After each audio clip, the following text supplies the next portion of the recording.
बिहार के बारे में दो बातें मशहूर हैं। एक बात तो ये कि बिहार का सबसे बड़ा त्योहार है लोक आस्था का महापर्व छठ, और दूसरी बात ये कि बिहार के लोग सियासत को अच्छी तरीके से जानते हैं।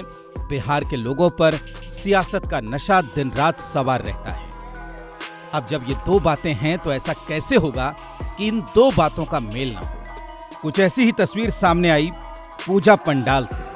दरअसल हाजीपुर से एक पंडाल की एक ऐसी तस्वीर सामने आई है जिसे देखने के बाद अब सियासी हलके में हलचल बढ़ गई है। दरअसल हुआ कुछ यूं है कि आरजेडी के विधायक राकेश रोशन ने एक पंडाल तैयार किया था छठ व्रतियों के लिए, छठ की पूजा के लिए, और इस पंडाल में उन्होंने लगा दी नेता प्रतिपक्ष और आरजेडी के नेता तेजस्वी यादव की फोटो।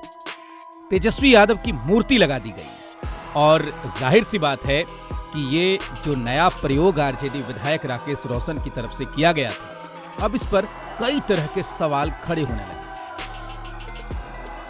तो अब तक हमने देखा था कि दुर्गा जी की मूर्ति बनती थी, काली जी की मूर्ति बनती थी, छठ में सूर्य का मूर्ति बनता था, लेकिन अगल बगल कभी देवता तो कभी दानव खड़े होते थे। लेकिन तेजस्वी यादव को पहली बार खड़ा किया गया है और ये ऐसी कोशिश थी, ऐसा प्रयास था जिस पर विवाद होना तय था। तो हाथ में मिट्टी का अर्घ देने का पात्र है, सफेद कुर्ता पैजामा, सदरी पहने हुए हैं, आरजेडी का लालटेन का चुनाव चिन्ह पॉकेट के पास लटक रहा है और गले में पड़ी है फूलों की माला।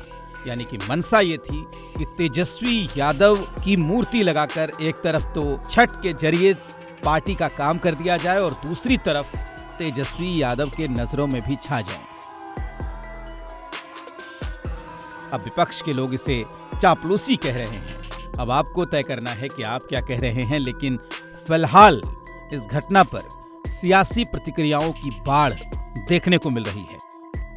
अब आप तय करिए कि राकेश रोशन की ये जो पहल है वो कितनी अच्छी थी, कितनी कामयाब थी, या उन्हें ऐसा नहीं करना चाहिए था।